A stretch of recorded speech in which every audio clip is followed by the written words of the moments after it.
नमस्कार दोस्तों, आज सुनिए कहानी दो जिंदगियां एक रिश्ता।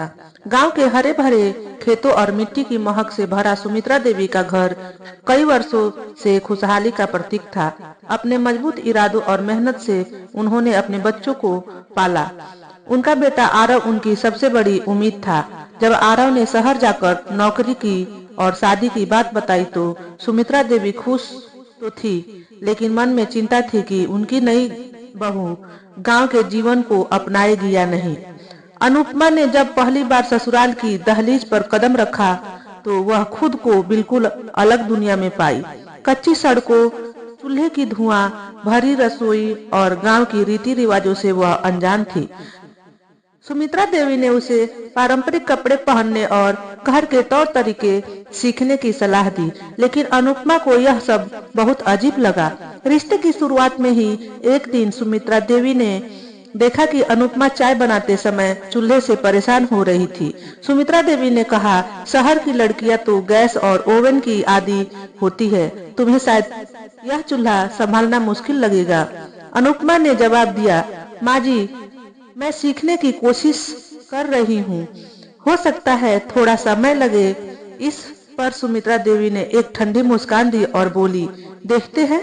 होली का त्योहार आने वाला था। गांव में हर साल होली बड़े धूमधाम से मनाई जाती थी।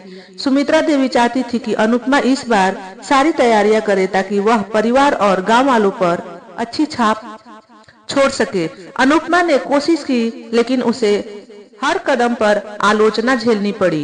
एक दिन वह रोने लगी और आरव से शिकायत की, तुम्हारी माँ मुझे कभी स्वीकार नहीं करेगी। मैं कितना भी प्रयास करूं, उनके लिए मैं हमेशा बाहर ही रहूंगी।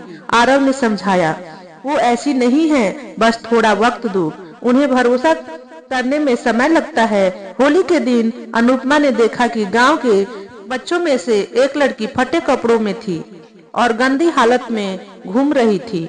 अनुपमा ने तुरंत उसे अपने पास बुलाया, नहलाया और अपने कुछ नए कपड़े दे दिए। यह देखकर सुमित्रा देवी हैरान रह गई। उन्होंने पहली बार महसूस किया कि अनुपमा के दिल में सचमुच सबके लिए दया और प्रेम है।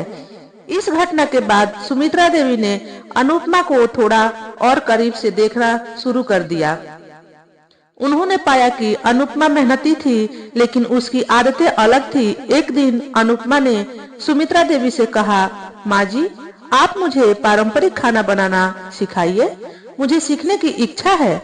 सुमित्रा देवी ने उसकी बात को गंभीरता से लिया और उसे सिखाने लगी। पहली बार दोनों ने मिलकर रसोई में समय बिताया। इसी दौरान अनुपमा ने भी सुमित्रा देवी को मोबाइल फोन इस्तेमाल करना सिखाया।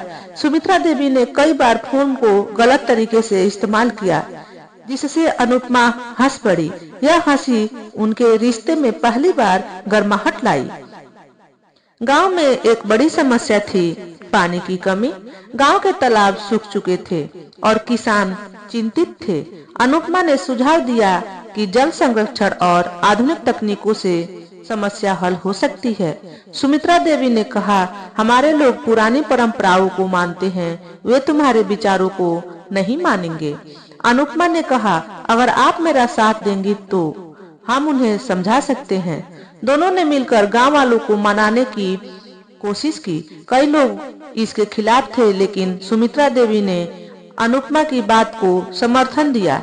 उन्होंने गांव वालों को बताया, यह लड़की शहर से आई है, लेकिन इसकी सोच हमारे भविष्य को बेहतर बना सकती है, इसे एक मौका दें। अनुपमा और सुमित्रा देवी ने मिलकर एक जल संरक्षण अभियान चलाया। उनके प्रयासों से तालाब फिर से भरने लगे और गांव में खुशहाली लौट आई। अनुपमा ने महसूस किया कि गांव की महिलाएं घरेलू कामों में फंसी रहती हैं और उनकी जिंदगी में कोई प्रगति नहीं होती। उसने एक स्वरोजगार योजना शुरू करने का विचार रखा, लेकिन इस बार गांव के पुरुषों ने इसका कड़ा विरोध किया। सुमित्रा देवी ने आगे आकर अनुपमा का समर्थन किया। उन्होंने कहा, अगर हमारी महिलाएं आत्मनिर्भर होंगी तो हमारा गांव भी मजबूत होगा। मैं अपनी बहू के साथ हूँ। अनुपमा और सुमित्रा देवी ने महिलाओं को सिलाई और खेती की नई तकनीकें सिखाई। धीरे धीरे इस प्रयास ने महिलाओं की जिंदगी बदल दी।